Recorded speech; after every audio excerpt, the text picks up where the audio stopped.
श्रीमद्भगवद्गीता प्रथम अध्याय धृतराष्ट्र उवाच धर्मक्षेत्रो कुरुक्षेत्रो समवेता मामकां पांडवश्चैव किं कुर्वत संजय।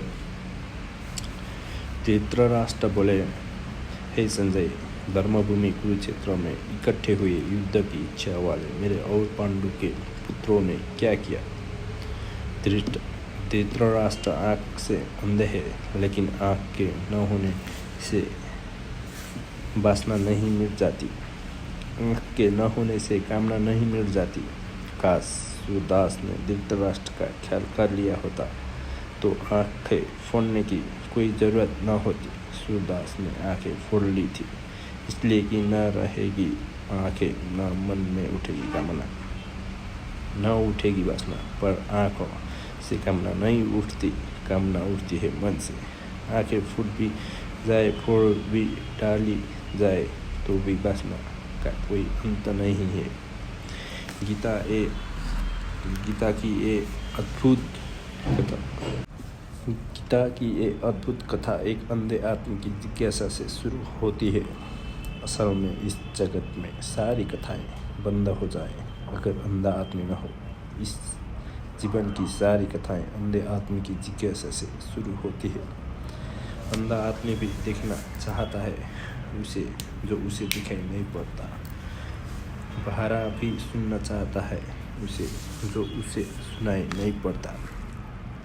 सारी इंद्रियां भी खो जाए तो भी मन के भीतर छिपी हुई वृत्तियों का कोई विनाश नहीं होता है। तो पहली बात तो आपसे ये कहना चाहूँगा कि स्मरण रखें, धृतराष्ट्र अंधे है, लेकिन युद्ध के मैदान पर क्या हो रहा है। मीलों दूर बैठे उनका मन उसके लिए उत्सुक, जानने को आतुर है। दूसरी बात ये भी स्मरण रखें कि अंधे धृतराष्ट्र के 100 पुत्र है, लेकिन अंधे व्यक्ति तो की संतति आँखा वाली नहीं हो सकती है। अंधे व्यक्तियों से ही लोग जन्म पाते हैं, तो भला ऊपर की आँख हो भीतर की आँख पाना कठिन है। यही दूसरी बात भी समझ लेना जरूरी है। धृतराष्ट्र से जन्मे हुए 100 पुत्र सब तरह से अंध व्यवहार कर रहे थे। आँखें उनके पास थी, लेकिन भीतर की आँख नहीं थी। अंधे से अंधापन ही पैदा हो सकता है। फिर भी ये पिता क्या हुआ ये जानने को उत्सुक है। तीसरी बात ये भी ध्यान रख लेना जरूरी है। धृतराष्ट्र कहते हैं धर्म के उस कुरुक्षेत्र में युद्ध के लिए इकट्ठे हुए। जिस दिन धर्म के क्षेत्र में युद्ध के लिए इकट्ठा होना पड़े उस दिन धर्म क्षेत्र बचता नहीं है, और जिस दिन धर्म के क्षेत्र में फिर लड़ना पड़े उस दिन धर्म के भी बचने की संभावना समाप्त हो जाती है। रहा होगा वो धर्म क्षेत्र था, नहीं रहा कभी, पर आज तो वहाँ एक दूसरे को काटने को आतुर सब लोग इकट्ठे हुए थे। यहाँ ये प्रारंभ भी अद्भुत है, इसलिए भी अद्भुत है कि अधर्म क्षेत्रों में क्या होता होगा उसका हिसाब लगाना मुश्किल है। धर्म क्षेत्र में क्या होता है वो धृतराष्ट्र संजय से पूछते हैं कि वहाँ युद्ध के लिए आतुर मेरे पुत्र और उनके विरोधियों क्या किया है, क्या कर रहा है, वो मैं जानना चाहता हूँ। धर्म का क्षेत्र पृथ्वी पर से बन नहीं पाया अब तक, क्योंकि धर्म क्षेत्र बनेगा तो युद्ध की समाप्त हो जानी चाहिए। युद्ध की संभावना बनी ही है और धर्म क्षेत्र भी युद्धरत हो जाता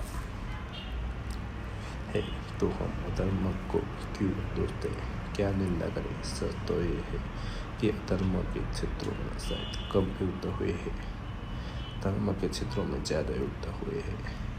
और अगर युद्ध और रक्तपात के हिसाब से हम विचार करने चले तो धर्म क्षेत्र ज़्यादा अधर्म क्षेत्र मालूम पड़ेगी बजाय अधर्म क्षेत्र के।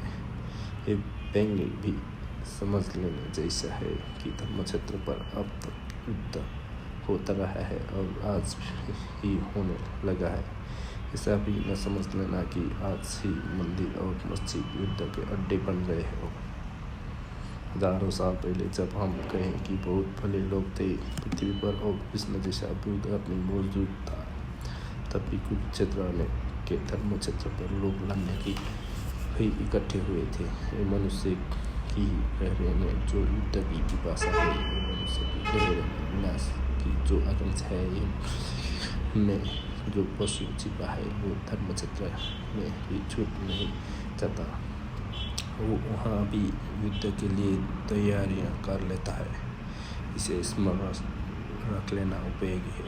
और ये भी कि जब धर्म की आग मिल जाए लड़ने को, तो लड़ना और भी खतरनाक हो जाता है, क्योंकि तब जस्टिफाइड न्याय युक्त भी मालूम होने लगता है।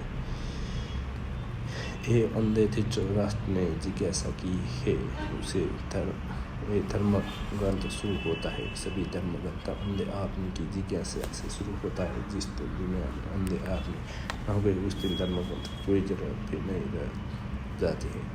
वो अंधा ही जिज्ञासा कर रहा है। प्लीज़ सब्सक्राइब आवर चैनल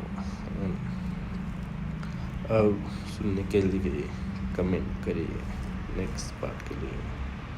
धन्यवाद।